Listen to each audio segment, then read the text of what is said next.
Pretty sure that wasn't supposed to happen.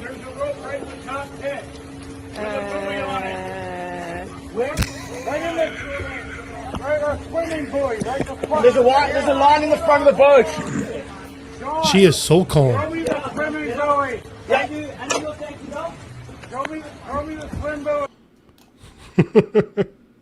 Okay, so why was she not trying to get out of the car?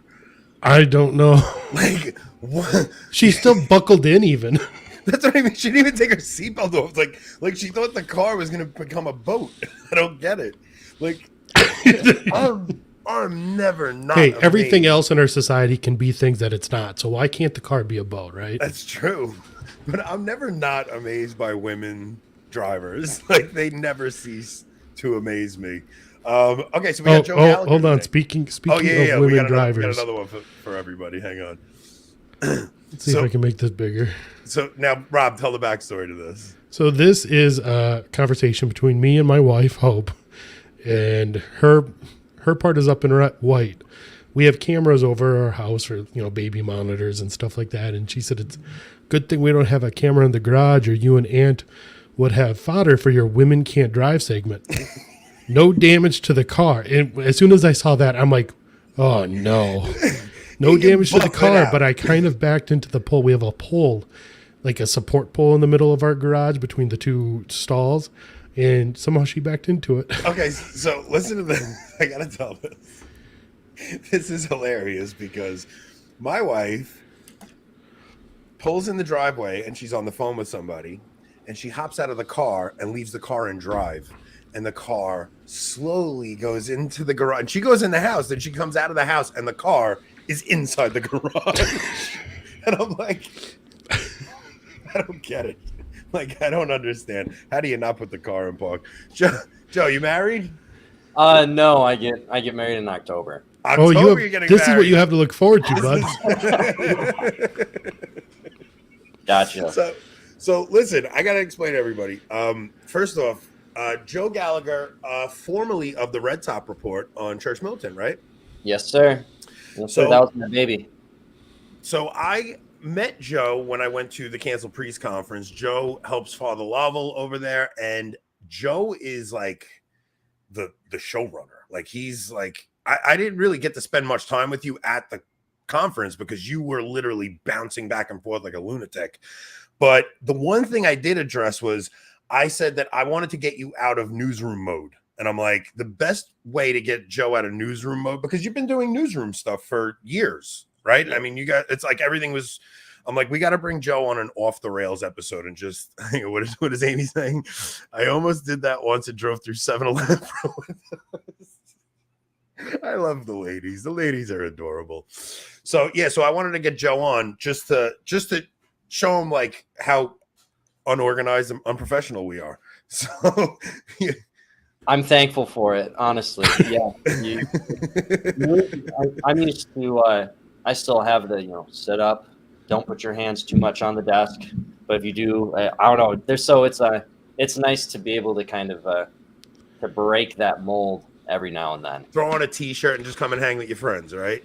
I was thinking, because usually when Father Lovell asks me to co-host on Hope in the Desert or on any other program I've done in the past before Red Top Report, it was very much the or after, even right after I started my contracting work, because I was with Catholics for Catholics for a little bit there. It was, button shirt.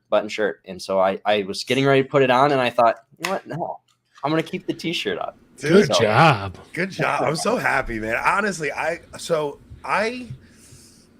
never been like, I mean, you saw me at the conference. I didn't even want to wear a suit at the conference. Like, I don't know. I don't do well with, like, I could do it at a wedding or something, but like when I really meant it. When I saw Doug Barry went up and he was just in like jeans and a t-shirt, I was like, oh, this is awesome. I don't have to wear my suit. Anthony lives by the mantra, better to ask forgiveness than permission. Yeah, absolutely. I totally agree. Well, that's kind of my take in podcasting in general. The whole news thing is kind of going the way of the dodo bird. And so to have somebody who's personable and has a personality, personable, it requires you to dress just like everybody else dresses. This whole facade of I'm a newscaster and therefore I'm separated from the masses is just old news, and it's just really stupid.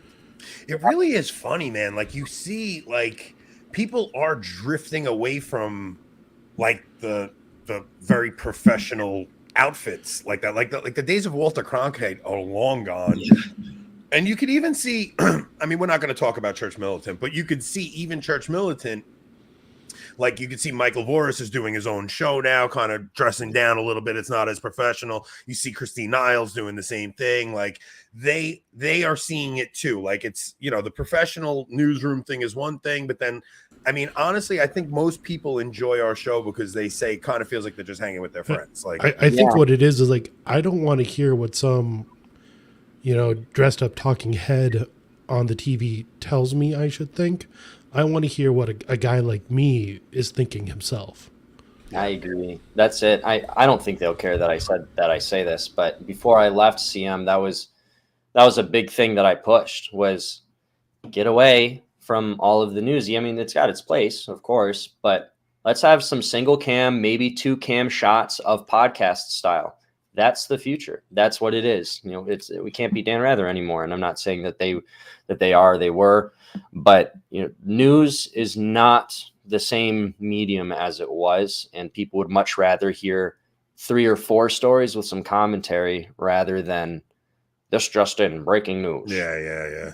So. Yeah, that's generally what we do. So like our show, I usually pick like 3 stories that we're going to go over, and then we just we fill in with fodder in between those 3 stories. Like I'm going to tell you guys what happened to me today. So last week I was driving my boat to the dock, and I left the cover, the bimini top, on the boat while I drove it. Before I left, I said to my daughter, I got to remember to take that top down. I forgot to take it down. That top is meant to withstand like 35, 40 mile an hour winds. When you're driving in your car doing 65 on the highway, the whole top ripped right off. So today we went out and I had no top on the boat, no cover whatsoever. So when I tell you I was in the sun all day. What happened to boat modesty? Come on. Dude, my face is so red. You have no idea. Like boat modesty, you're shot. So I literally was in the sun for 9 hours straight today, just getting fried I look like a lobster. It's really bad. So don't mind my sunburn, everybody. I was going to say, we can tell what kind of sunglasses you were wearing. I don't wear hats either. Like I hate wearing hats too. So then I had something else I wanted to tell. I forgot. Well, that's probably why you have so much hair in your old age, Anthony. You think so? Yeah. My old age. Yeah. Thank you, Rob. I'm here with these young kids. These young kids, they don't know. You guys will be lucky to have as much hair as I do at my age. All right, Rob, let's see. What other videos did I send you? I sent you this. I sent you another video. It's I see one of a Tesla. No. We'll do that one after. Actually, you know what? Let's do the Tesla and keep in rhythm with our lady drivers. Let's go with our lady drivers. And we'll stick with that theme and just see what this wonderful woman was doing at a gas station. Oh, no. I know where this is going. I hesitated to show this one because this girl's dressed very, very inappropriately, but it was too funny to pass up. Oh, no. Bro, there's an electric car. So the Australian women. They don't understand. The Australian women. Someone should tell her it's blinker fluid. Dude, the best part is somebody gets out to help her. Oh no! Was she about to pour the gasoline in the electric charger spot? I hope so.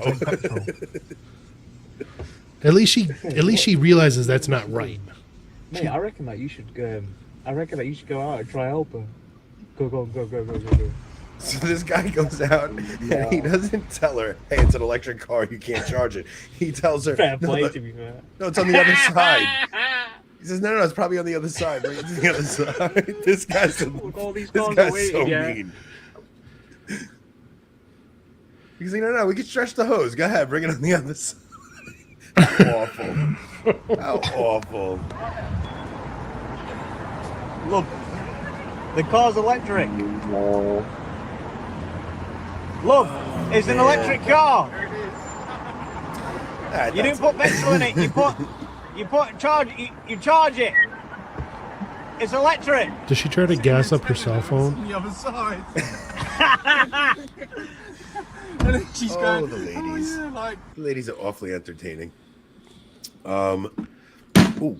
But then I actually had the video above that one, Rob, is this one. We've showed something like this in the past, but I want to explain people how to handle something like this if you ever see it, because it's actually really dangerous. And you'll see Yeah. So like, this is something that I have personal experience with. I've seen somebody do it and they got severely injured. And the way these guys handled it, you know what? No volume though, Rob, because they curse. Okay. So no volume on it, but let's just show the video real quick. So, all right. So this guy's driving. He's got his top up. These guys go and they try to tell him, and they tell him to slow down, right? But because they want the video, they slow down and they get behind them and they watch this happen. They should have got in front of him and slowly stopped. There you go. I mean, because that now could when have you turn killed around, when you multiple look, people. this guy, the whole truck tipped over. Okay, so now I know a guy personally. Well, look at what they're wearing. These guys are in construction or working vest. Yeah, they should have known what to do. So they should have pulled in front of him and stopped the car. Yeah, and forced him to stop. I mean, so I know a guy who pulled off a job site. It was a dump truck, had the body up in the air, and he hit an overpass. And then his head hit the ceiling and it broke his neck. And the guy was in a wheelchair the rest of his life. Oh. So, I mean, right. So when you see something like that, you don't slow down to get a video of the damage that's going to happen. You get in front of the guy and you stop the car and save a person's life. I mean, who knows what happened there? Can I just also say, like, that's the type of thing that I think when I see people recording videos of, hate to say it, but when you see all these white women or guys being jumped by a group of people, and they just would rather record it. Or even in other scenarios, and it's not a whole group of black people attacking the white person that you would see in New York, even though the media doesn't want to talk about it. But anytime you start seeing somebody just getting destroyed by an entire group of guys, it's like, why are you holding the camera? What are you doing? Why don't you go in there and actually stop? We live in such a voyeuristic society now. It's like that guy in Vancouver that got stabbed to death outside of Starbucks, right? Yeah. You had like 2 or 3 videos of people just videotaping and not doing anything to even provide first aid. Yeah, see, that's what's... I can understand being too afraid to jump in, right? Like, I can understand that. But afterwards, the guy, the assailant runs away, and now the guy's bleeding out, and nobody's providing first aid. Everybody just wants their camera out. Like, we live in a really, really strange time where people just want their Instagram clicks or whatever their Twitter likes. So, yeah, we live in a TikTok society. It's easier to film for the gram, film for the TikTok than to intervene. It's really... I blame World Star. That, you remember that? Yes. Like, World Star. That was the catalyst for this type of crap, where people would they'd rather film. So I was working one day and I saw a group of kids jumping a young kid. And I saw 35 people around videoing. Now I'm in Queens and I'm like, I wanted to jump in. Like, I wanted to help the kid. And I'm like, I really hesitated, man. Like, so after it was over, I went and I helped the kid, but I didn't break it up. Like, I really had to think about my wife and my kids and like, okay, I don't know, man. In best case, you jump in and break it up and hurt one of them, and you'll be on the news as the guy who choked out the crazy dude on the subway. I remember when I was like, I think I had to have been 11, and I was just riding my bike all over the town that I grew up in, and I was riding by and I saw these 2 older guys. They had to have been in their 40s, and they were really starting to shove each other. And one guy got on top of the other one and was just laying into him. And that was really a big watershed moment for me. I mean, I called the police. I don't know what a 9-year-old or however old I was. riding his bike what I could have done. But I think back to that moment, and that was the moment for me that I swore if I ever saw something happen like that again, I'm diving in. God willing, you just got to dive in because it's just not necessary. The thing is, I like working in the city. Like we saw what happened with the guy on the subway, right? Like he intervened and he stopped the guy, and now he's on trial for manslaughter. And not just that, I mean, you see 20 kids jumping one kid, especially high school kids, man. Like you don't know what you're getting yourself into in the city anymore. It's wild. Like you got Alvin Bragg's or whatever his name is, the psycho DA for Manhattan, right? Yeah. That's Alvin Bragg's. Yeah.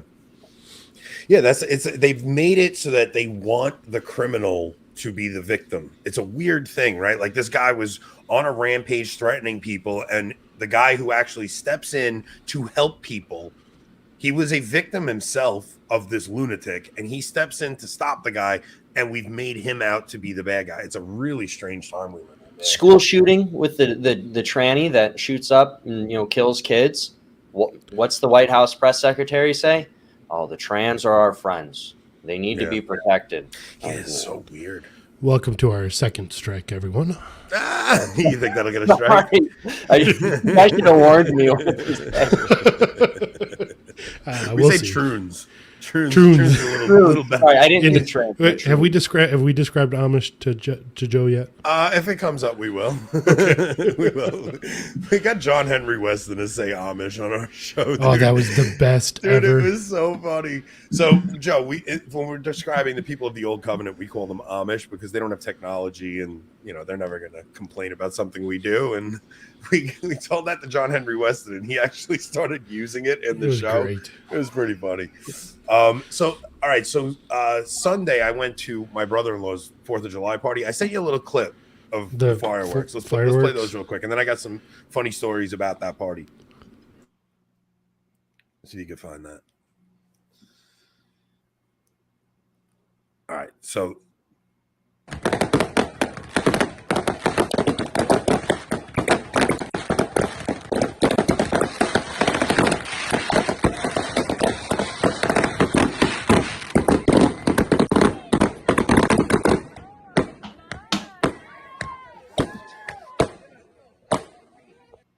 So this was the most insane private fireworks show I've ever seen. He spent about $20,000 on these fireworks. He had somebody wire them up. He lit one fuse, and it was 12 minutes of the sky just being. It looked like a Grucci fireworks show. It was unbelievable. So while we're there, though, my sister-in-law, who's nominally Lutheran, starts asking me questions again, like talking to me about a patient. So she's a sonogram technician, and one of her patients starts talking to her and telling her she needs to watch Countdown to the Kingdom. We just interviewed Daniel O'Connor from Countdown to the Kingdom, and telling my sister-in-law she needs to watch. You don't understand. So my wife is a little tuned up, and she's just like, Cassandra, you're going to be Catholic. I know it. So, I was dying rolling. It's really strange because my brother-in-law, like the last time I seen him, I've mentioned it that like he keeps asking me questions and stuff. So I gave him our channel name, and he looks up our channel, and the first thing he sees is Michael Lofton criticizing our channel. It's like he looks up Avoiding Babylon, and he comes across Michael Lofton, and then he goes to our channel, watches our rebuttal, and he's like, yo, what is going on your channel? I'm like, it was a stupid thing. We wound up taking that video down, by the way, but he's curious enough that he's actually starting to watch some of the things on our channel. He had his neighbor come over and handed him a Catholic book, and he started reading it. So I was talking to him, and I'm like, I said something to him about Judas, and he was just like, wait, who's Judas? And I'm like, wait a minute, you don't even know like the Christian story. He doesn't even get the basics. No, he doesn't even know like the basics of the Christian story, So he's like, Ann, I don't even like, I have no idea. I'm like, all right, forget the book that guy gave you. I'm like, right. Really? Go spend 45 minutes reading the Gospel of Mark. That's what I said to him. I'm like, dude, you could literally pick up one of the Gospels and you could get through it in an hour. Like it'll take you an hour to read through one of the Gospels. He's like, oh, I wouldn't even know where to begin. So we're going verse 1. Yeah. So we're going to go away together. And when we go away together, I'm really going to just try to at least give him the basics of the Christian story, you know, because he's had like a lot of things happen over the past few months that have actually made him very curious. And he's been asking me questions like crazy. And it's like, he's not somebody who's like anti-Catholic. He's not even like, he's very curious about the whole story. But it just goes to show you, like, God.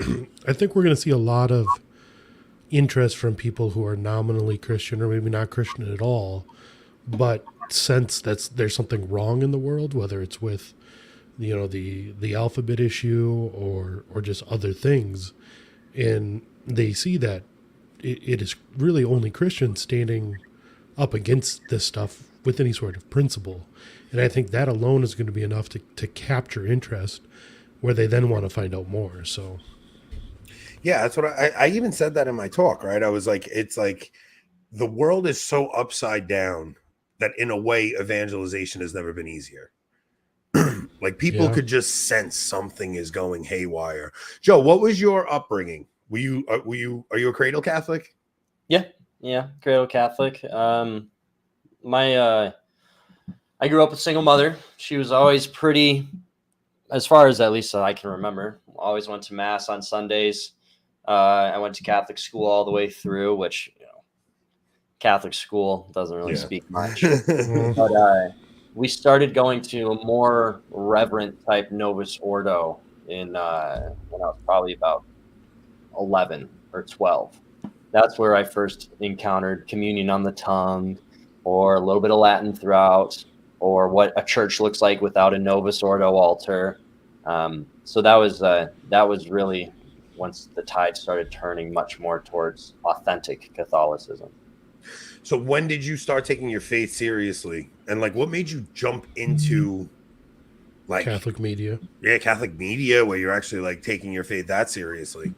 Oh, geez. Well, I feel like I'm always not taking my faith seriously because I'm just such a crappy Catholic half the time. I mean, we all have that take, but honestly, growing up, I owe a lot to Church Militant and Michael Voris. Of course, I have nothing bad to say about them, but I started going to the One True Faith talks when I was 9.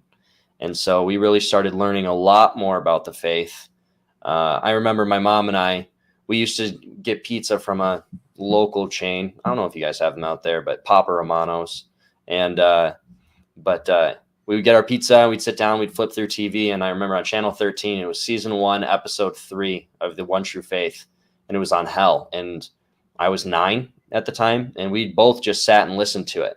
And it was really good. And kind of the rest is history. I started working there, on the summers or on the weekends, and all the way through, for the most part, the summers, in college. I took a few summers off doing other work, but I've always been around it. I think that it was one thing that really showed me.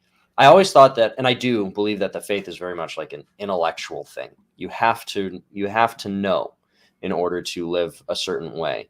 But at the same time, there's been a lot of great saints that weren't even allowed to become priests because they weren't very good at reading. They weren't very intelligent. Father Solanus Casey's now a blessed, who's up here in Detroit.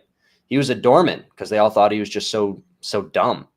But he's a blessed. So it's kind of interesting when you think about, sure, you have to know the faith really well. But at the same time, if you don't have an emotional and virtuous appreciation of the faith, and the virtue, of course, comes from the knowledge, but it's a lot of the will, it really means nothing at the same time. So for me, I would say that I really started taking the faith seriously was when I had my little girl. I had 2 more semesters left in college, and I found out that my ex-girlfriend was pregnant, and it was like a light switch. This idea that a lifeguard can't help other people from drowning unless he himself can swim. Well, it's the same thing with your children as a father. You can't help them get to heaven, or your spouse get to heaven, which are your jobs as a father or as a husband or a mother and a wife, unless you yourself have the tools and are practicing to do so yourself. And that was huge for me. I'm holding this little girl and I'm thinking, time to clean it up, Yeah. Not to get all somber on the train wreck episode of all episodes. A lot of people have that experience. So Rob, you had something similar, right? When your kids were born. Yeah, I mean, I had been more or less not practicing for a decade. Still believed it all intellectually, but it was just easier to live like the rest of the world. And yeah, when we got pregnant with Maddie, it was a wake up call, to say the least. Mm-hmm. Yeah, I they remember. say oh, sorry, Anthony. No, go ahead. You go. The hand that rocks the cradle rules the world. It's all about mothers. It's all about parents raising up that next generation. Yeah, I remember when my son was born. I remember holding him and being like so like it was the weirdest thing. Like for my firstborn, it was like a new consciousness just came into being. It was just such a trip for me. But even that didn't set me off like completely. Like it still took a few more years. But my wife, I had my first child out of wedlock also. And people can think what they want from it, but whatever it is that leads you to start taking your faith seriously, it's what leads you to God uses whatever means he does for us. So then what other videos we got, Rob? Let's what do you say? Nothing leads broken men towards God like children. Yeah. Steubenville beach ball Christian rock music is a close second. That's where I went, Enoch. That's what I actually wanted to. I wanted to touch on something with the liturgy. Man, what was it? We don't have any other videos, FYI.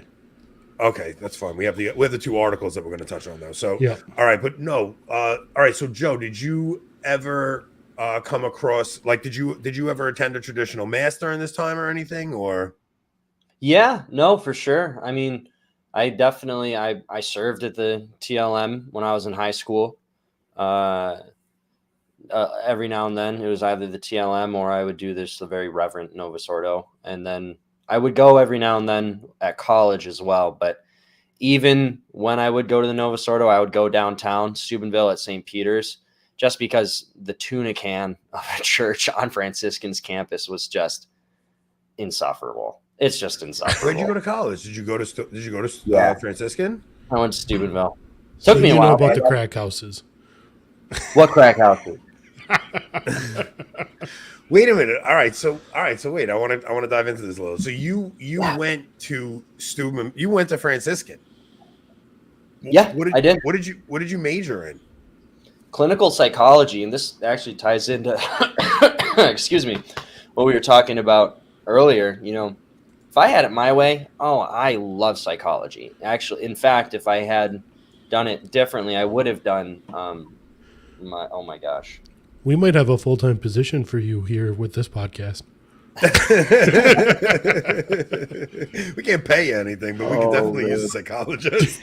I would have gone more into research. My thesis was on the influences of subjectively pleasing music on the chemicals within the brain.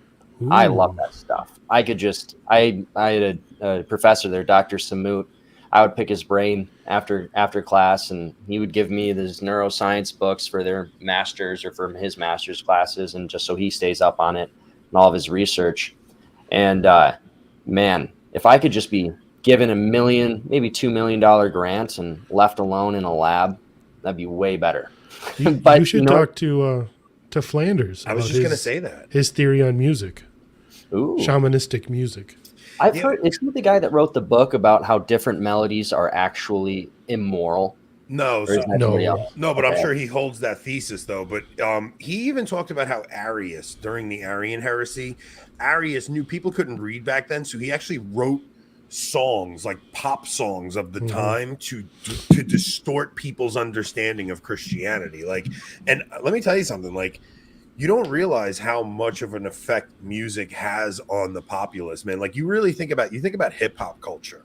Like hip hop culture has entranced people and made them throw God out the window and become gangster rap. It's just, you look at what has happened to that community. Enoch, the gangster rapper of Catholicism, the Catholic gangster rapper. No, but like you really look at hip hop culture, it's really scary what that has done to the black community, man. It's like it's a scary thing and how much it has uprooted people's morals. And you think about some of the garbage they put in their lyrics and the women just talking about sleeping around, and it's really horrific what it's done.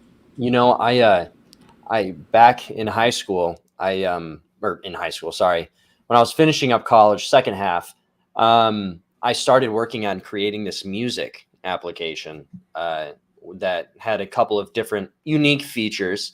And I started actually moving it along. I taught myself some prototyping software. I'm reading more and more into the industry on the financial side of music. What would it take to, pay the artists, in a manner that's a lot better than what your typical royalty fees are, or at least were at the time, still are bad. And it got to a point where I was speaking with one of the business advisors for Snoop Dogg.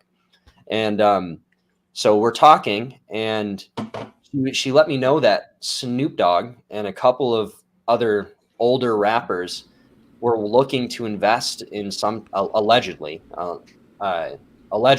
looking to put some money into a type of platform that supports artists who rap about things that are not drugs, sex, and violence, and kind of almost like this, not entirely like, come to Jesus moment, but this idea of, wow, we really did a lot of bad things for our community by encouraging them. I mean, look at 6ix9ine or half of the rappers that are in court and their music is being used against them as evidence. But it is kind of interesting. You're totally right. The rhythm and everything, it forms a sense of community, but man, oh man, those lyrics are horrendous. Yeah. Horrendous. Yeah. There was like a movement when me and Enoch were kids towards like intellectual hip hop, like it was more like subgenre. It wasn't mainstream. Mainstream was always the money and things like that. But there was like, they had like, they had rap that was more intellectual. It was Thomistic more about rap. It wasn't Thomistic quite, but Enoch will know what I'm talking about. We're gonna have to do a show, me and Enoch, one day on the hip hop that we listened to as kids. But yeah, it's just you really understand like how much of an influence music has over people. I see it with my own kids. You guys should try to get Father Stan on for that show.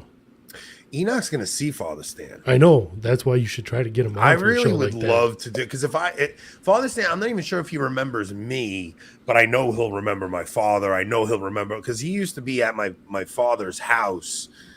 Anthony, knowledge and underground hip hop is very impressive. Yeah. Me and Enoch have a lot of similar Thomistic rap. Father Level, I don't think would tune in for that. So show. Father Stan used to make music with my father in my garage as a kid. Like my dad had a studio in his garage, and they would come over and they would jam out in my father's studio. It was like, I'm wondering if Joe knows who we're even talking about. Do you know Father Stan, Joe? No. Father Stan Fortuna. Oh man, Joe, you're young.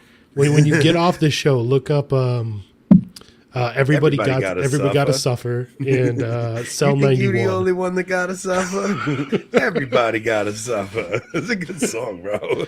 I remember buying that CD at the Steubenville conference I went to, because Father Stan was the headliner. Yeah, I mean, listen, that was a big thing back then, though, right? Like, listen to me. You can say whatever you want about like that whole thing, but like I'm telling you, I know the Friars of the Renewal. They're in the South Bronx. Those guys rescued tons of kids off the street, man. Like those guys took kids off the street and put them in like made them men. They would take them out to the country and just like show them a life they never would have experienced if they hadn't met these men. And they would take them out and they would, they like living in the house that they had for these kids. Like this was all for like, for youth that were going on the wrong down the wrong road. They'd wake these kids up 5 a.m. They'd have to go out. They'd have to start working. They'd put them on a farm, make them till the property. Don says back in his day they had real music. Oh, by the way, to Enoch earlier, you said Father Ripper's book. I'm about a quarter of the way through it. The big old 800-page book. I was gonna say that's impressive because it's like 250 pages. It's a big book. You read like a paragraph. You got to sit down, have a beer, then get back at it. Speaking of books, Charles Fraun just sent Rob and I both a copy of his new book. We're going to get him on soon. He's awesome. Shout out to Dr. Charles Frauni. Yeah. So he just sent Rob. Is it pronounced Franny? Franny. Okay. Franny? Yeah. He's never going to be called Franny by me. I'm going to mispronounce it on purpose at this point. I could be wrong. No, he's really cool. His book Slaying Dragons is awesome. So he sent me Slaying Dragons and his new book. I think it's Return of the Occult, right, Rob? Rise of the Occult. Slaying Dragons 2, The Rise of the Occult. So Slaying Dragons is there, and Rise of the Occult is right here. So I'm going to try and read as much as I can. Maybe we'll get him on Friday. That second one, that looks a lot thicker than the first. Oh, it's a lot thicker. Very nice. We call it Franny Friday. Slaying Dragons. Franny Friday. I like it. A little mini book compared to that one. So I was gonna say because no, go ahead, Rob. I was gonna say I read his first one. I have his first one, and that was maybe like a 90-minute read. That one looks a little bit more hefty. Yeah, it's a little hefty. So we're gonna get him on. Then we were supposed to get Joshua Charles on Friday, and he's editing a book, and his deadline is Friday, so he's not going to make it on Friday. So Friday we have that slot open. Maybe we'll see if Charles Franny wants to make it. But if not, we're going to have Michael Hitchborn and Joshua Charles on Tuesday. So when Joshua canceled on me, he grabbed Tuesday the 11th to replace it. And then Michael Hitchborn texted me this morning and he goes, "Hey, I have the 11th open if you want to do the 11th." So I could have either pushed Joshua off, or those guys know each other. So I think it'll be an interesting show. And I figured so Josh was like, "Well, why don't you just have Michael on? Michael can do, he's Michael Hitchborn, the Lepanto Institute. I mean, he's got a million things. But the thing is, everybody interviews Michael Hitchborn about the Lepanto Institute and the work that he's doing there. I had an amazing conversation with Michael Hitchborn that had nothing to do with the Lepanto Institute. And I want to get Michael on just to talk. I'm like, dude, we'll call it blue collar eschatology. Like, that's what I want to get both of them on. And I want to just talk off the cuff about what is going on in the church right now. Like, Joe, how do you make sense of the current pontificate of Francis? Yeah. How do you make sense or of it? Like just Francis, or like state of the church as a whole? The state of the church in general. How about that? Like, how do you, because I just spoke to a guy named Eric who's doing a pro-life documentary, and he asked me to be part of the documentary. So we're trying to work it out where he could set the interview up for me, but he's a convert and he came in 2 Easters ago. And I was like, wow, like I'm still like, he came amazed. in a year after the church shut itself down for Easter. It's crazy, right? Like, wow. You think about that. Like, even Joshua Charles comes in Easter 2020. Yeah. Like, think about that. No, he came in Easter 2019. So he comes in Easter 2019. He came in right after. So his first Easter in the church was 2020, was lockdown. COVID. Yeah.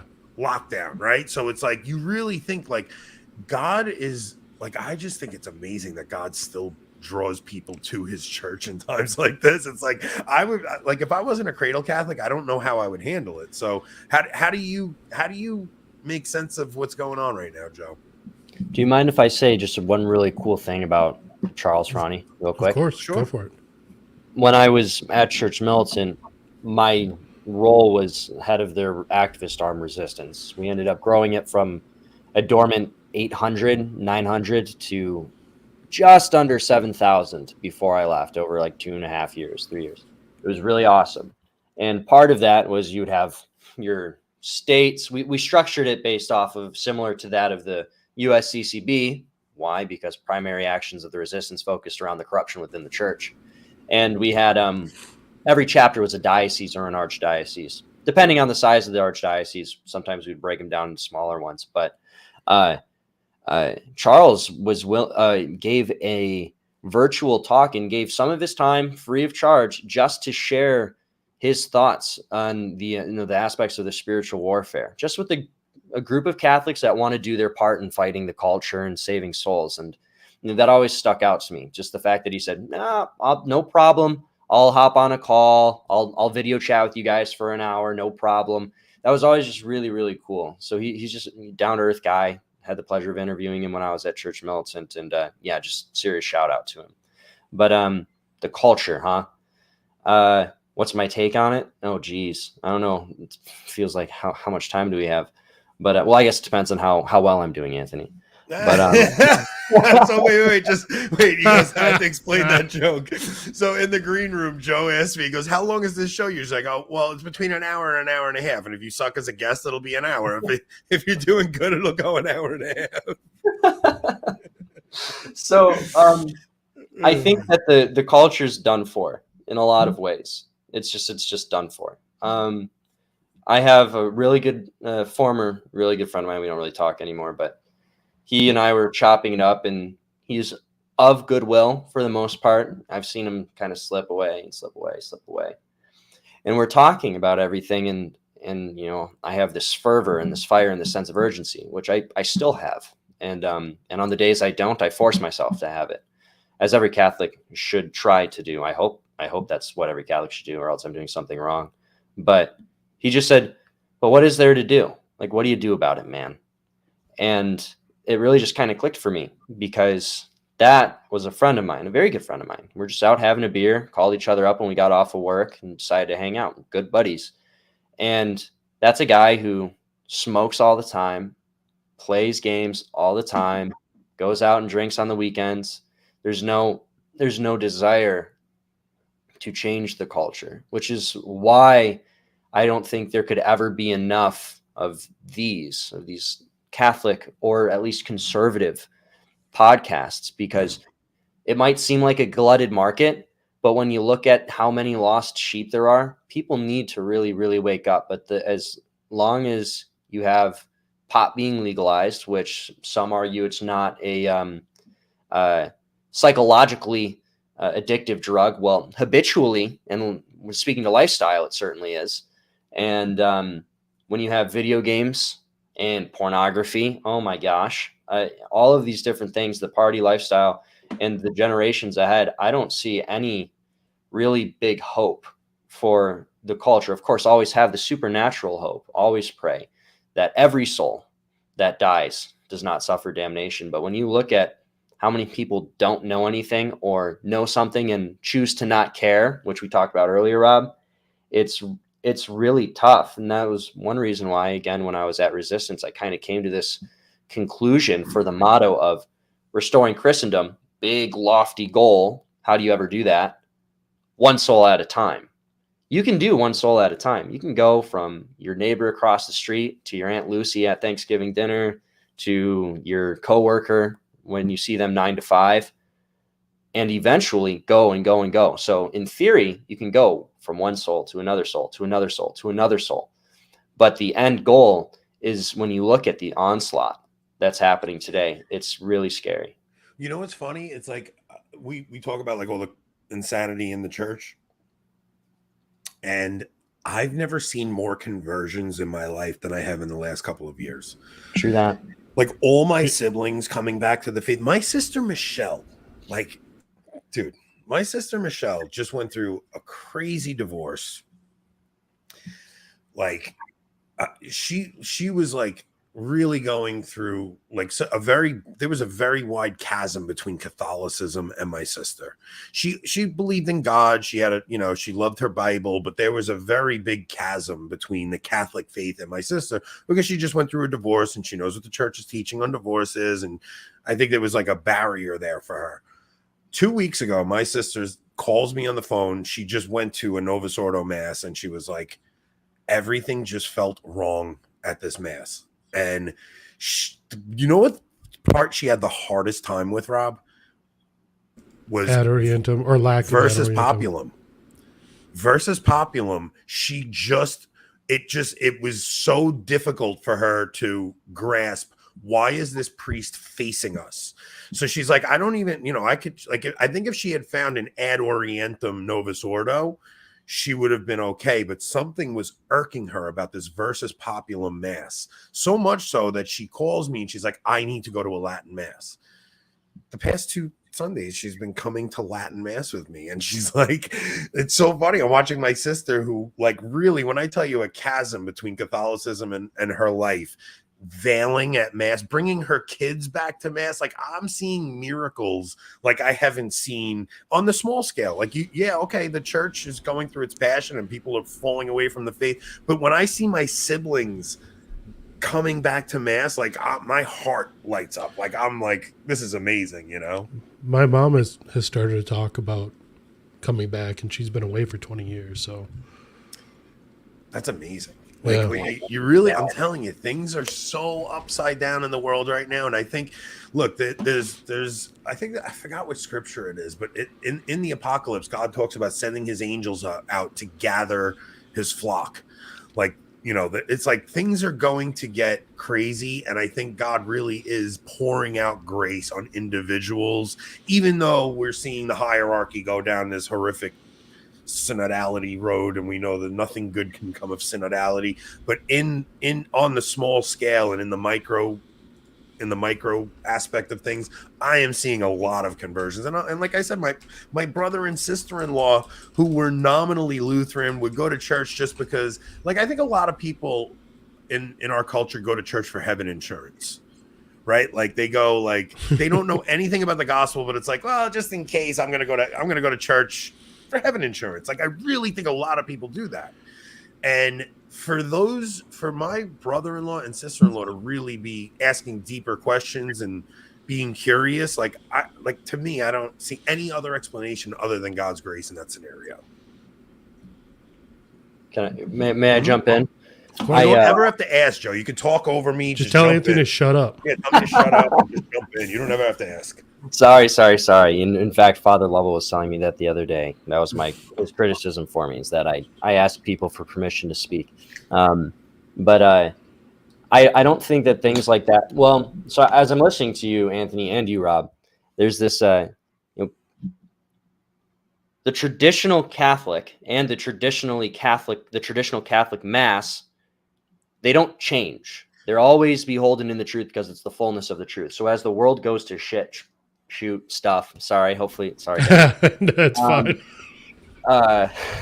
As the world goes to hell in a handbasket, the stalwart Catholic, or the Catholic who's trying to maintain orthodoxy, and the Latin Mass, which is tradition and the fullness of the faith in the Mass, those don't change. And so when you have people practicing it, you're going to see people who are out in the world going, wow, this really sucks. Like, holy crap.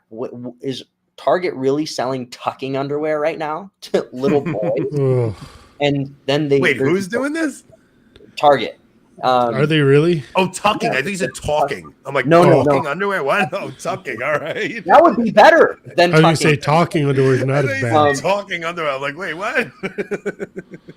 Well, they see that and they just think they look for something that's true or good or something that resonates with what's written on all of our hearts. And then they turn and they look to their family members, to their Robs or to their Anthonys, and to what they practice or to what they grew up with. They try to find something that seems normal. And that's the saving grace. I hate when I hear these, and I'm genuinely not speaking about anyone in particular. I hate when I hear or when I see Catholic nonprofits, Catholic media outlets, or people who work there, they don't go to the Latin Mass because they're smart enough. Boy, are they intelligent enough to have the objective understanding that the traditional Mass has a capability to provide a better spiritual life for everybody who's attending. And when they say, oh, the Latin Mass it's okay, but it's not for me. I hate seeing those two things because people just choose to miss the mark. The faith or the Mass on Sunday is the 1 hour where people should never say, I just don't get anything out of it. That's the 1 hour, all the way looking at the 10 Commandments back at the Amish times, where it was, The Amish You time. give God. You give You for want 1 to know hour. what's funny about that though? Like, you know how like as Catholics we say it's not about what you get. Like you're going to the mass, you're not. It's not about what you get, and it's not about your feelings, right? But like there is feelings at the mass, right? Like I do feel Totally. something at the traditional mass that I don't feel at the Novus Ordo. Now I understand like we're not going for the feelings, but there's something striking about the traditional mass. Mass of the Ages might need to steal Joe Gallagher. Oh, okay. Wait, no. So wait. All right. So Italian Feast of St. Paulinus, Williamsburg, Brooklyn, Our Lady of Mount Carmel. It should be. That's actually a good idea. It's on Sunday. So I've gone to. They have the. What feast is it? Oh man, I've gone to a couple of feasts in Brooklyn. What feast? It's not. They have the St. Anthony feast, of course, but no, there's another one. I forget what it is. Oh, I forget. So there's a couple. Yeah, sorry guys, I didn't mean to kill the show. But it's on Sunday. It's in Williamsburg. Maybe I will pop in on that. That's not a bad idea. So, he'll be repping his AB shirt. All right. So wait, do you follow me on Twitter? If you follow me on Twitter, shoot me a DM. Which shirt? The one that says Italy isn't real on the back? No, I'd maybe not suggest that this one. Look at this one. This badass shirt that my son made me. So yeah, it's like it's this weird thing where like we always say it's like it's not about feelings and it's not about what you get, but there's something strange where I do feel something in the traditional mass that I don't feel in the Novus Ordo. Now, is that bad? Like No, that's San the Gennaro beauty of Fest. that. San Gennaro Fest. I'm sorry. Go ahead. No, that shows how loving God is. That even when we're supposed to give for just 1 hour out of whatever 7 times 24 is, 168, 48, 7 times 24. Yeah, 168 hours in a week. He just asks for one. Even in that 1 hour, you still get things back like those consolation graces. Or when you go to Mass and you give for that 1 hour, he gives you himself. All this eternal being that created you and holds the entire universe together gives himself to you in return for you choosing to give yourself for 1 hour. And that's so beautiful. That's talk about a beautiful picture of how much God loves mankind. Sorry. The difference in Catholic grace and Protestant grace, like, so Protestants would say grace is undeserved favor, which is true, right? I mean, sure, grace is undeserved favor, but it doesn't go nearly far enough.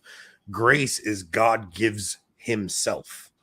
Like that is what grace is. Like God gives himself. Like when Jesus says, if you do not eat my flesh and drink my blood, you have no life in you. Like the life he gives you is himself. It's just such a deeper, richer understanding of grace than a Protestant would have. I agree. You know, I think that, Martin Luther called it, and we're all dung, but covered in gold, and grace is the gold. But forgive me for using like a really crappy example, and I can shut up, just tell me when. But I look at like we're a cup, and, we are also what the cup holds. But, grace is transformative, and we have to purge ourselves of all of the filth that's in the cup. Hopefully I'm not being heretical, because I know it's not 100% accurate for the theological descriptions, but it's we'll hear it in the comments if you're a heretic. Yeah. Well, we had Daniel O'Connor on the other day, and we were talking about Protestant, like the Protestants, like you were saying, like I'm dung covered in the gold of Christ, right? Protestant heaven is communist. Yeah, I have this banner ready at all times, Joe. Yeah. This might be heresy. We don't know. So Protestant heaven is communist. It's like, okay, so like they view it as like you're wearing a members only jacket.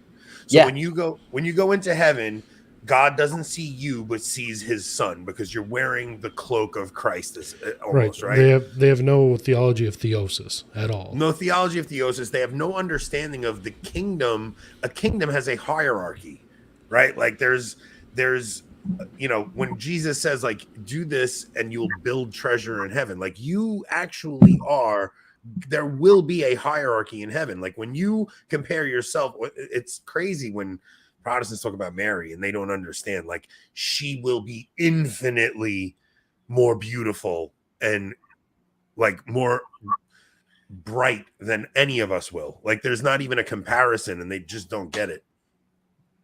Yeah. More tickers. What's tickers?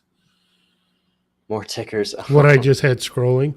Father Lavo says Joe hates them. Oh, you I do. I don't like tickers. Well, I don't like tickers that are trying to feed real-time information. I guess, technically, Father, we can't get that. It's distracting. Well, yeah, it does take away from what the people are saying. Well, luckily, we don't say anything of substance, so tickers aren't going to take away from anything here. Unless it's heretical. This might be heresy. We got some other tickers, too. Rob's got some when I offer marriage advice, right? What are some of the other ones we got? I don't support anything Anthony is saying.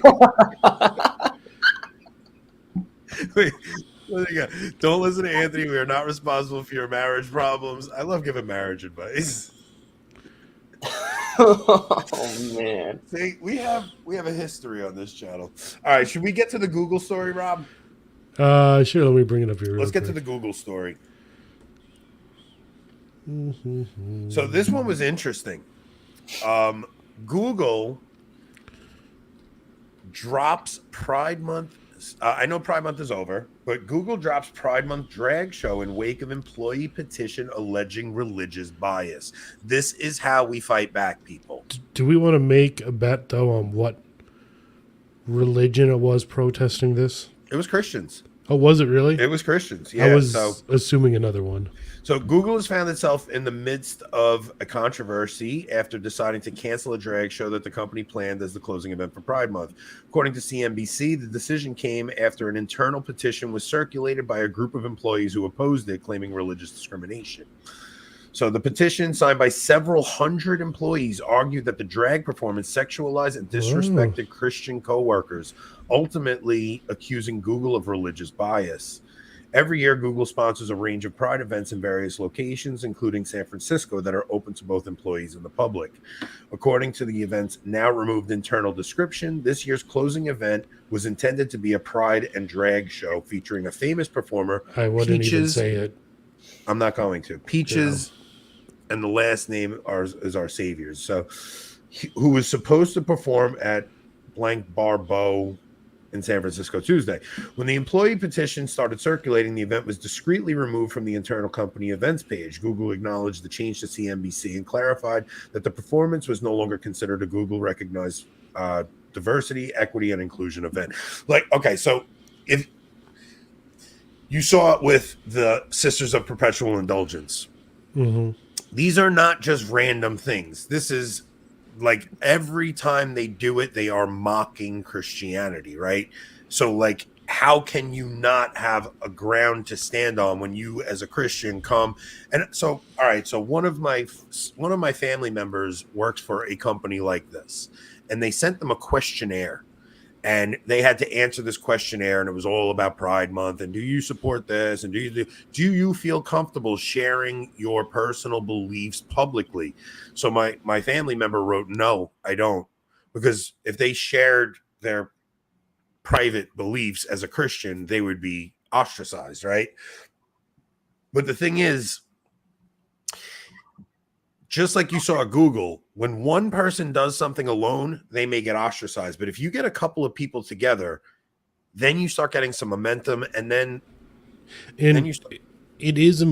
I think the reason why this succeeded is that they made use of the fact that religion, in terms of workplace law, is a protected class.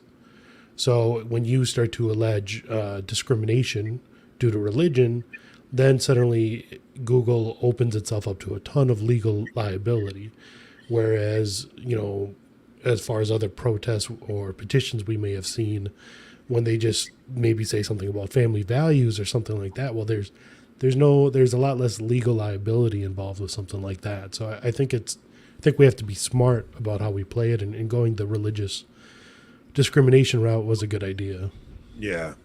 Well, you're looking at it, especially when they're mocking something specifically Christian, right? Like when you see the nothing appalled me more than those Sisters of Perpetual Indulgence. Especially having a sister going into religious life, there was something so gross about that really, I've never been so offended by something blasphemous like that. Like it was blasphemous what they were doing. Like, and it really set me off to want to go and do something about it. But if you get a group of people together, you'll actually inspire other people. And it's like mimetic desire works both ways. It could work in where you know, where you could, I mean, that's how who came up with the mimetic desire thing? Well, you mean like who was on our channel talking about it a lot? Well, no, it was Patrick Coffin, but who was he telling us to? Do you remember? Well, either way, he was saying like, so it's the reason that the crowd cheers crucify him is because nobody wants to stand out and be the lone person all on their own going against the crowd. Everybody kind of just wants to fit in. But if you get a group of people to Rene Girard, there you go. So if you get a couple of people to set that trend, other people will join it because people feel comfort when there's more than one person doing it.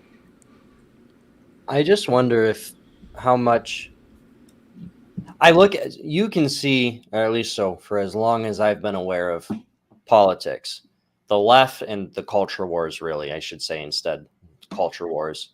The left will like take 3 steps knowing that third step is going to be too much of poking the bear, and it'll settle on 2. Like look at the gay marriage. Shifting of the Overton window, basically. Yeah. Pretty much, and that's how they do it. You know, the gay marriage comes out in 2015. Immediately, 1 year later, if that, we're having this bathroom thing about trans. It wasn't okay then, but now here we are. Just give it 5 years. And I look at what's happened with the drag queen thing too. Before, I mean, if the drag queen situation was going on with kids in 2010, there'd be some people accepting it for sure, but people would be up in arms about it. Now it is to the point where Christians are only going to come out in force and in mass if it directly attacks their faith. Yeah. And that's what's scary. How many of those people at Google would have said, yeah, let's circulate a petition if it wasn't that Peaches man doing what he's doing? Very true. If it was just, Peaches Jones, yeah, what would people really care? And also to your point, Rob, I think that was really a really astute point. Google probably wouldn't have responded because it wouldn't have touched the religious discrimination thing as directly. Mm-hmm. So a lot of people are making a big thing out of the pushback that Pride Month got this year. Like everybody's like, oh yeah, the Bud Light thing happened, and there was so much pushback on the rainbow agenda this Pride Month. But I almost felt like they were setting us up. Like I felt like they were just setting us up to make us look like bigots, and they're going to come back even harder and just set it up so that we are. Look what evil. happened right at the end of the month. Michigan passed a law, more or less, getting rid of the First Amendment, saying that any bad mouthing of the alphabet cult is a crime. Yeah, that'll never hold up. 43 or 34. Yeah, I forget what it is. That'll never hold up. Mm-hmm. That'll make its way. That'll make. I know what you're saying. Yeah, like that's what they do, right? Like like you're saying, 100%. Like they're now instituting laws that if you misgender somebody or something, that'll never hold up in a court of law once you get to this. Not under this Supreme Court. I mean, who knows what'll happen? With a new crop, or if they expand it, but I just think that they are setting us up to, like, they found a way to make Christianity evil in their view. They found a way to make us the ones who don't love, and us the ones who don't like, we're the evil bigots now. I was going to say, and did we really have any actual victories this last month? Oh yay, we can't drink Bud Light anymore. Yeah. Who cares? Like, I mean, there it was an improvement maybe, but there were no real victories, no long-lasting, long-term victories. It just drew that line that much further in this country that, that's eventually going to drive the country apart. Which is in my opinion, probably a good thing. But I don't know, man. I see civil war on the horizon. Well, that was my question. When you look at communism and socialism or Antifaism, I'm like a 12-year-old. I can't help it. I mean, that's pretty good. Robert, that's a funny line, bro. When you like relativism, you can't reason with them because their truth is whatever they want their truth to be. It's subjective. Right. So at that point, the truth of the land can only come about after a power struggle, a Right. violent power struggle. If you see it's I already want to point happening. out that we're at an hour and 6, so Joe did not stink as a guest tonight. Doing good, Joe. Thanks, I just want to point that out. We made it past the 1 hour mark. Joe's doing great tonight. Oh man, but thanks guys. I've had actually a really great time. Have me on anytime. But You're always welcome, man. Of course, it was, dude. it was I think like I think that. So I watched Tim Flanders and the guys over at Meaning of Catholic did a 4th of July show, and they went through and they were talking about like what are you grateful for this 4th, and that was really good. I almost got the sense, like, I'm not even kidding, this felt like creepily, eerily like this could be our last 4th of July, dude. Okay, you interrupted Joe though, so now Joe gets to finish. Ra's my favorite, I swear. That's everyone's favorite, dude. You know, you're not shocking me. I'm kidding. Every mother loves their child differently. I didn't call myself a mother there, so let's just skip over that. But I do. I think that there's a violence thing on the horizon, and for a Catholic, the question that hasn't really been brought into the public sphere is it always just going to be self-defense in a reactionary form when it comes to dealing with the Antifa types, or when it comes to dealing with people attacking the pro-life clinics? I'm not advocating for some type of moral violence where people get, killed and they can't meet their maker, unless, again, of course, you had to defend yourself and you're in a life or death situation. But you look at an abortion mill, and we reason to believe that women go in there and murder their children. And the best we can do is drive by and say a Hail Mary. We should. Prayer is very powerful. Our Lady's intercession is huge.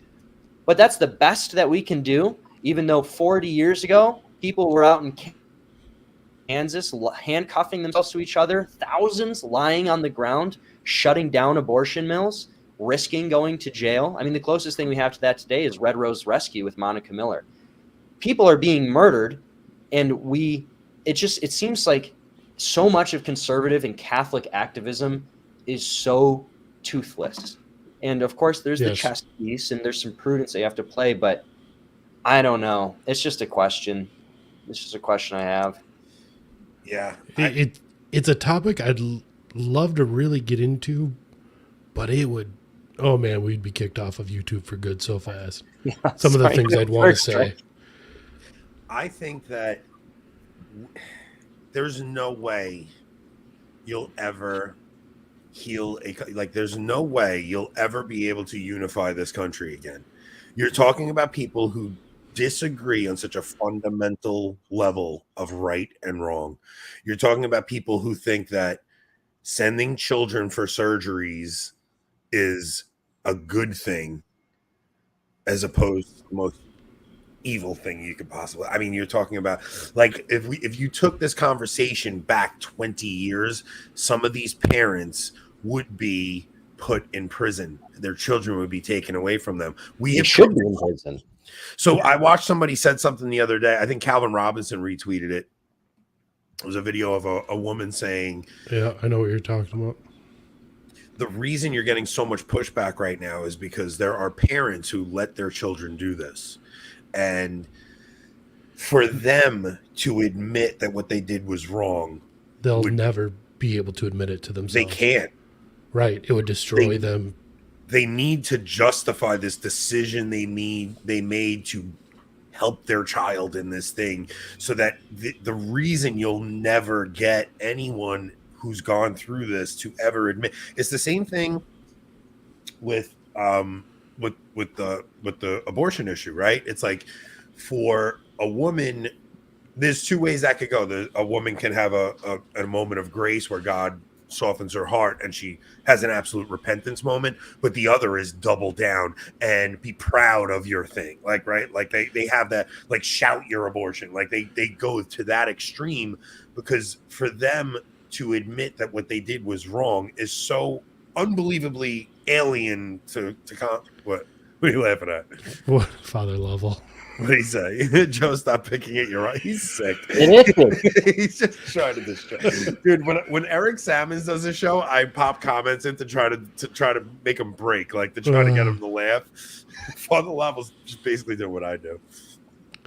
Yeah, I think the difference between like abortion regret and regret with the trans issue is one, like, that's as far as abortion goes, it's in the past.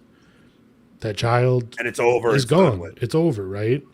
So they don't have to keep re-justifying it to themselves the way a parent whose child is in the next room sleeping and is still going through it has to do. And at the same time, with the abortion, you know, it was a moment. It could have been a momentary decision, a momentary mistake.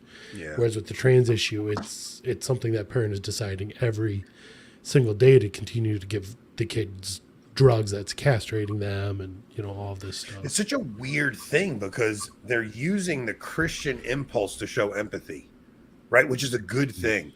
Yeah, Simons was dressed properly for the conference, but I got more views than him on my video. That's all.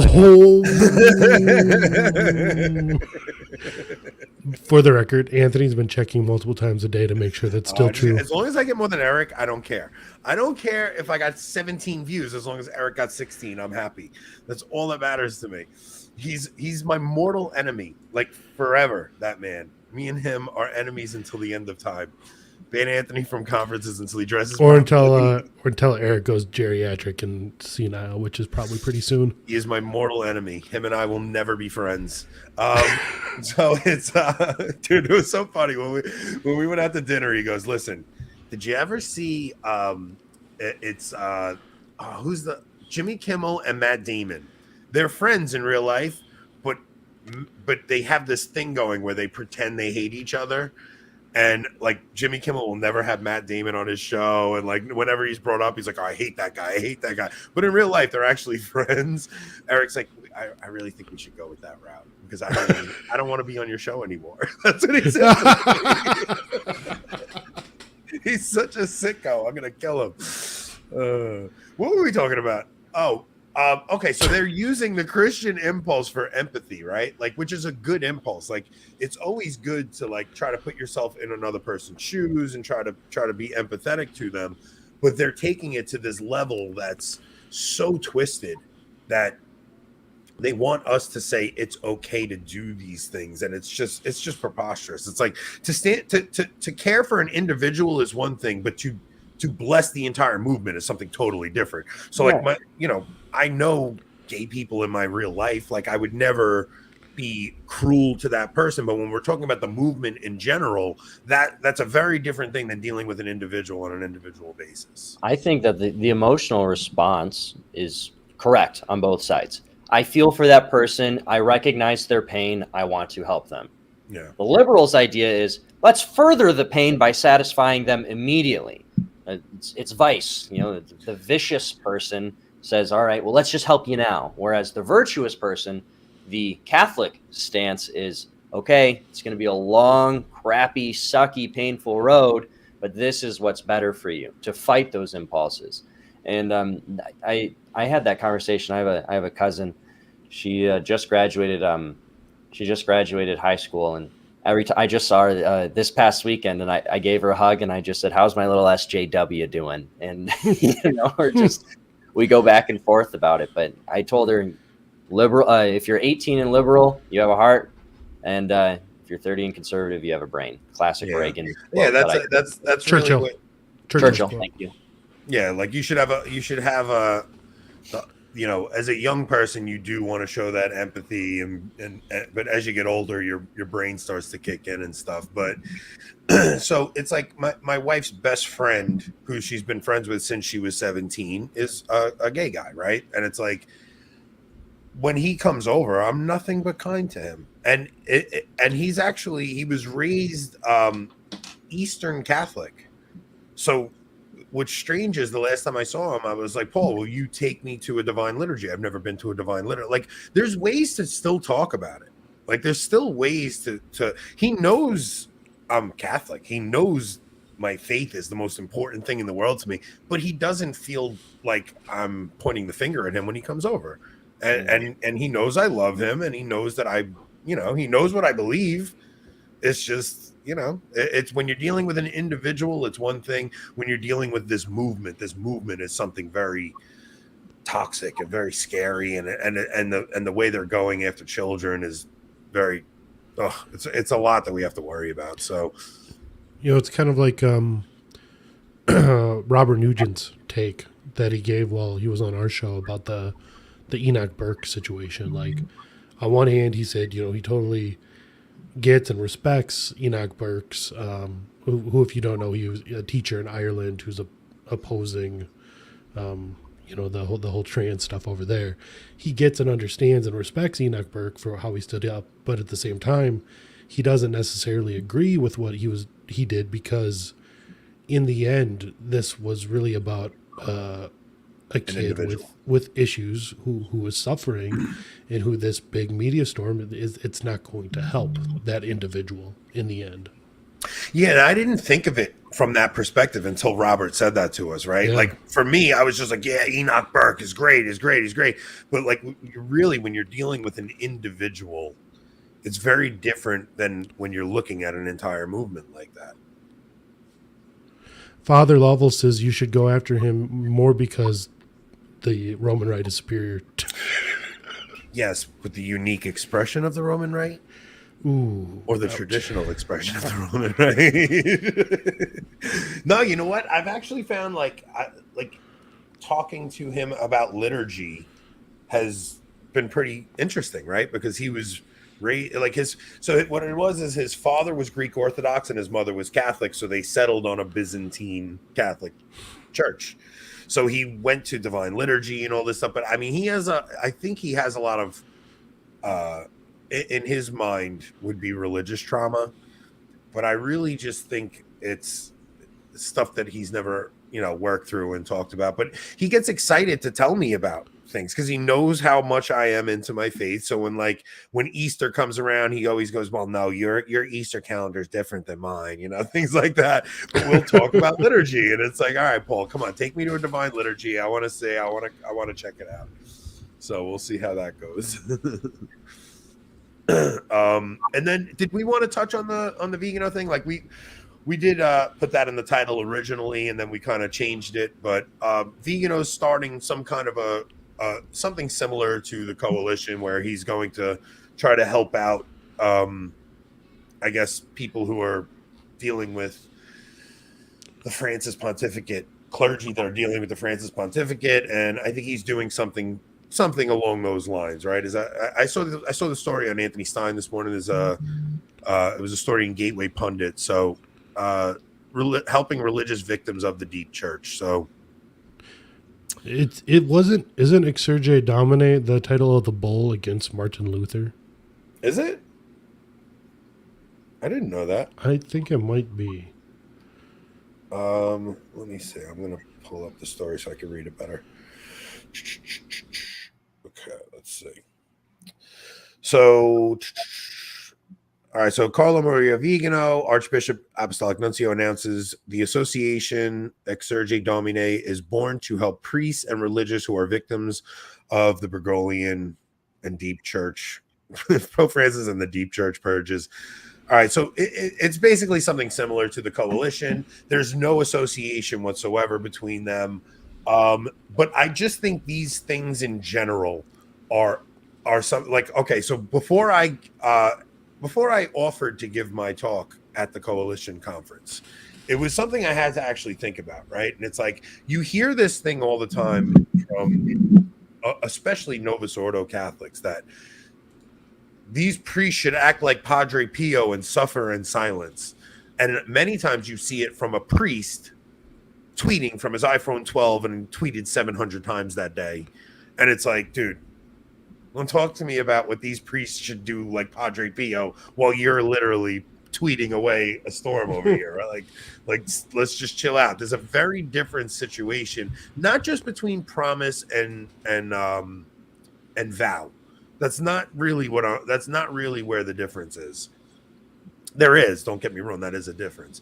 To me, it's if we don't offer priests who speak the truth an option to be backed up, like if we don't offer, hey, like if you get hit by the guillotine because you said something true, like there's a place for you. Like if we don't offer that, we will never get any clergy to speak the truth ever. They will all just try to keep their heads down and they won't say a thing. And the ones who do get canceled will just vanish into obscurity, and we will have nothing to push back against this thing that is happening right now. This is coming from Joe, as in, business owner, not speaking on behalf of the coalition at all, but in something like this, in a case like this, it makes more sense to just back the coalition instead of create another one. You have this. There's so many different priests and different nuns that have been canceled. It just makes more sense to have it, and also because if Vigano isn't creating this, this is something made by canceled priests for canceled priests, which is kind of an interesting take, and it just doesn't really compute in my mind. I think it's a great call. I think that, to support those who are canceled as a thesis and as a purpose is great. Absolutely. But the coalition exists and they're doing great work. And do you guys exist outside of America? The coalition, assists people internationally.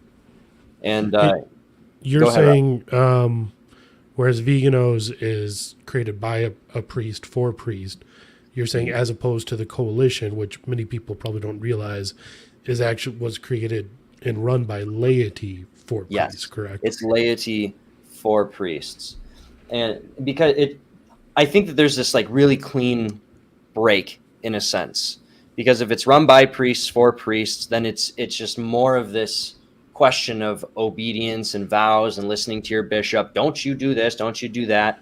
And whereas the laity, as to echo Sheen's words, it's up to the laity. The laity have much more freedom to say, no, I'm going to do what I want with my dollars. I'm going to do what I would like to in supporting these priests how I wish to. And I think that it's a different angle, but the purpose, of course, I think is very noble. Absolutely. So I think you also run it with the way the coalition is structured compared to, like you said, this being created by an archbishop, is when you're talking about a touchy subject of about canceled priests. I think there's more transparency with the laity-run organization being able to do background checks and looking into each priest situation and making sure that it's a valid case of being unjustly canceled, whereas we've seen bishops cover up for priests for the last 50 years for multiple reasons. So I think it's just more prudent the way the coalition is formed and structured. Yeah, I do agree. What's interesting about the coalition is because I've gotten contact. Somebody contacted me when I said I was speaking at the conference, and they were like, it's basically the same Padre Pio line, right? And I'm like, okay, so there are maybe 2 priests who are the face of that thing. There are dozens behind the scenes that aren't the face of it, who don't want to come out and speak, who are just canceled. And they're not looking to be famous for being canceled. They're just being supported by this organization. And I want my priest to be like, to have an insurance policy that if he says something, he knows he won't be left grilling at the Capitol Grill.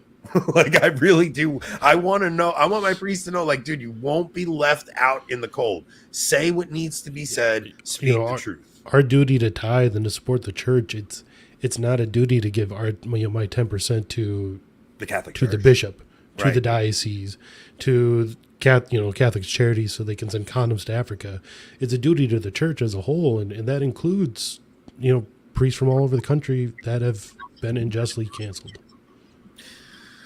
Yeah, it's like okay, so we had on Sunday the collection basket comes around, and the second collection was for Peter's Pence.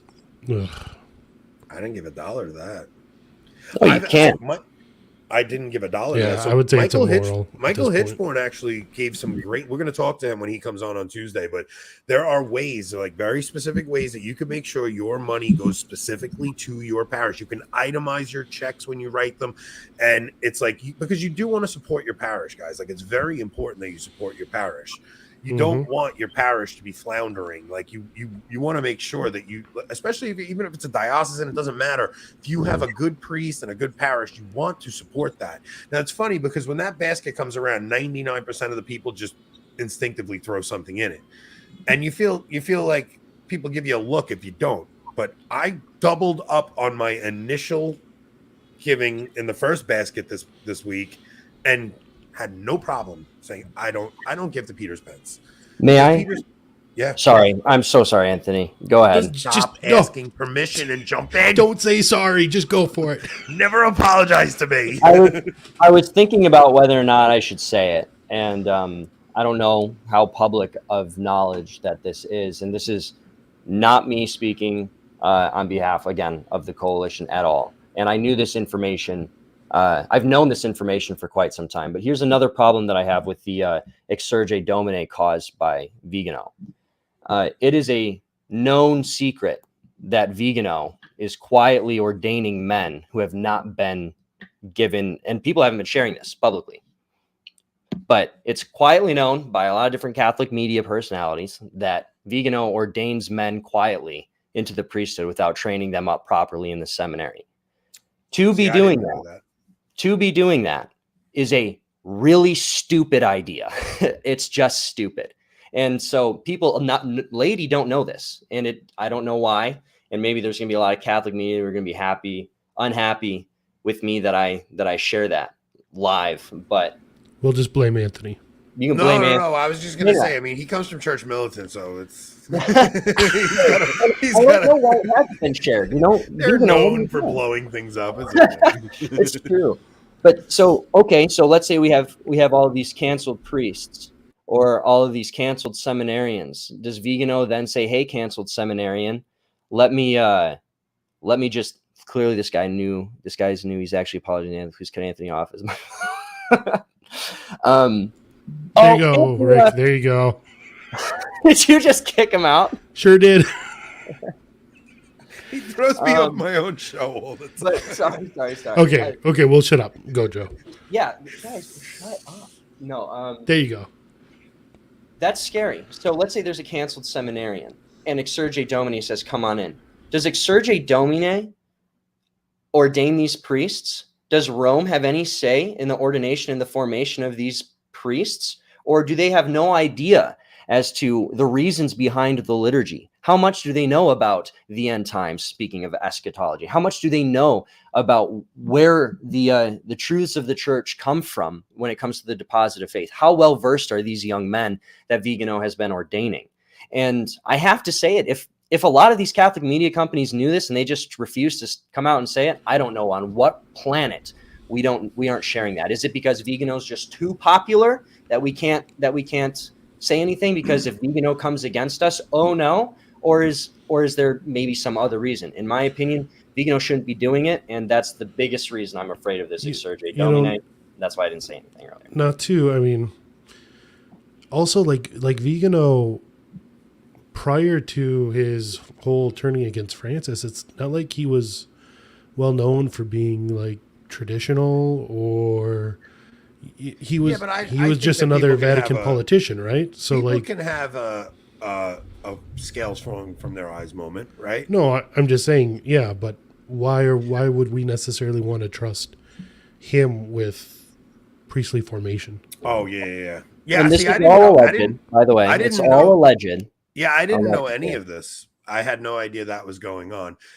So allegedly. I have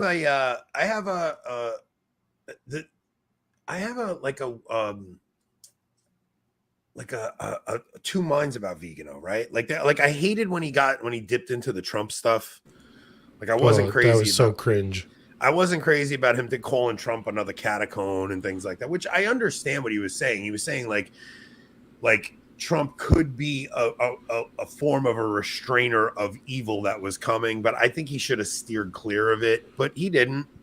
But the last couple of letters he's written have been phenomenal.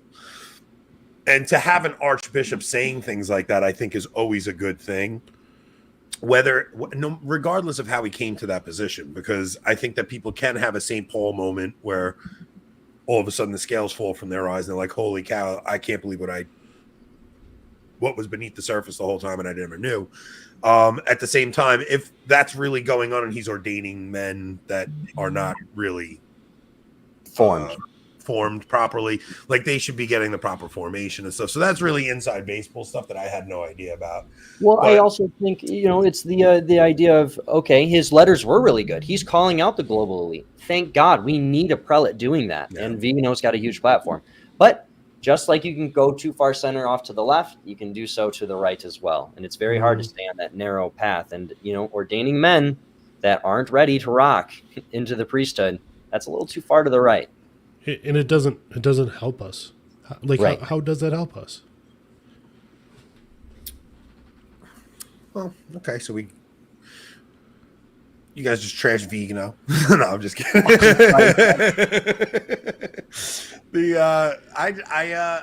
think that anybody that's going to be helping priests in this current climate, it's a good thing. It's noble.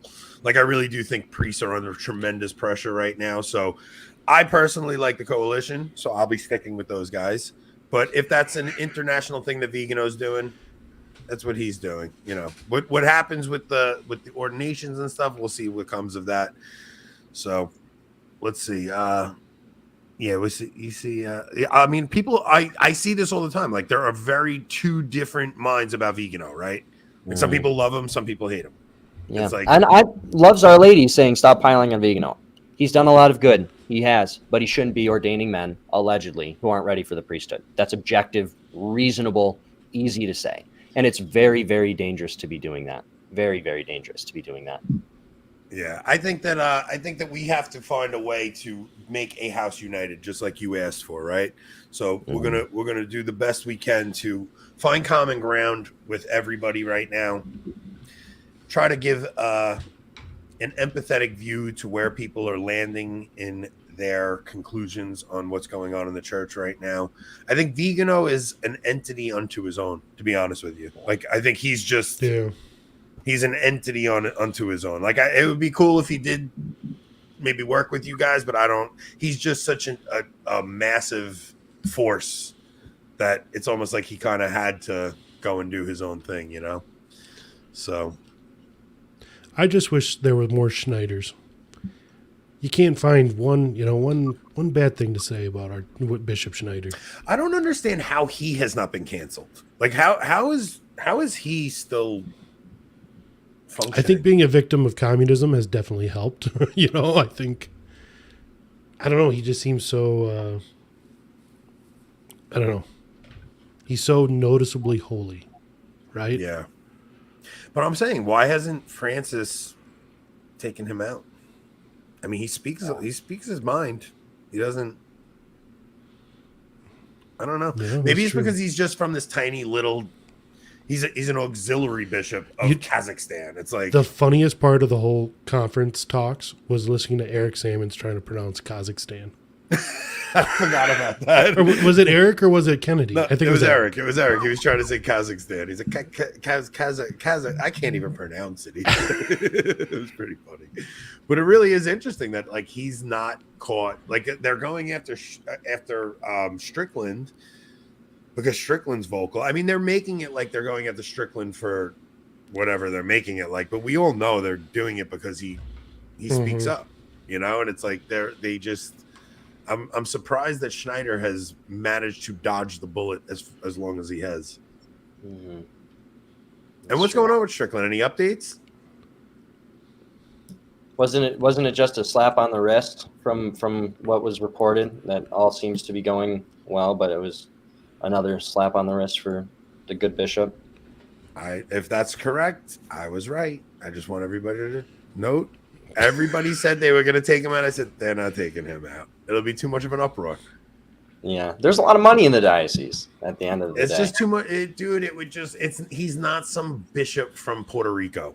Like, he's not just where all the other bishops don't like him. It just, you're not going to get away with canceling Strickland without a fuss. That's all I was saying. So, all right, we're at an hour and 35. Joe, you can't, I said an hour and a half if you're a good guest. I'm not doing 2 hours with you. I know you're good.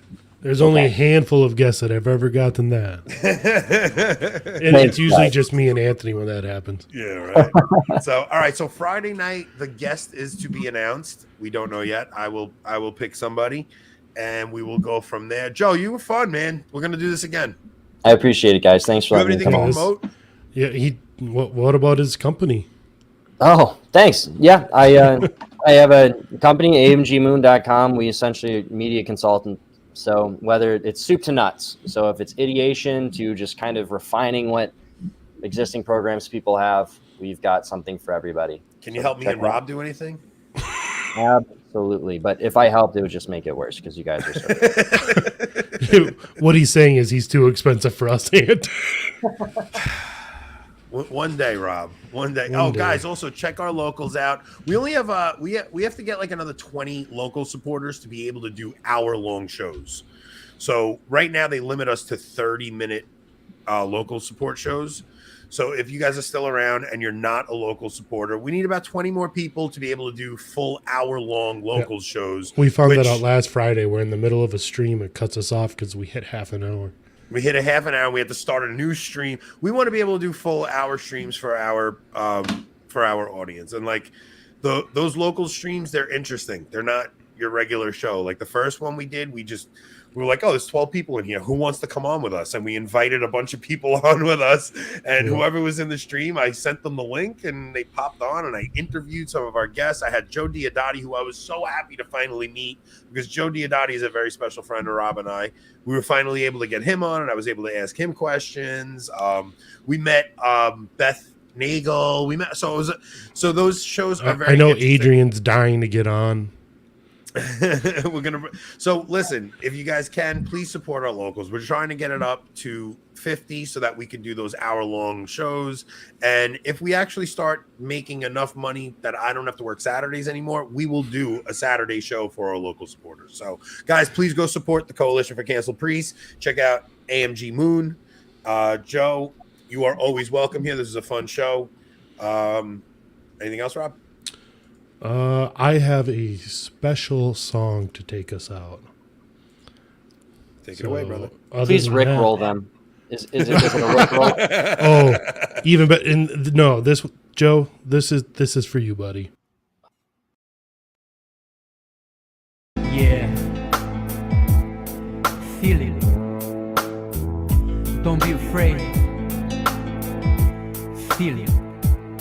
You think that you're the only one that gotta suffer? You think that you're the only one with pain to suffer? Everybody got a thing they gotta suffer. Rich or poor, don't matter, gotta suffer. You think that you're the only one that gotta suffer? You think that you're the only one with pain to suffer? Everybody got a thing they gotta suffer. Rich or poor, don't matter, gotta suffer.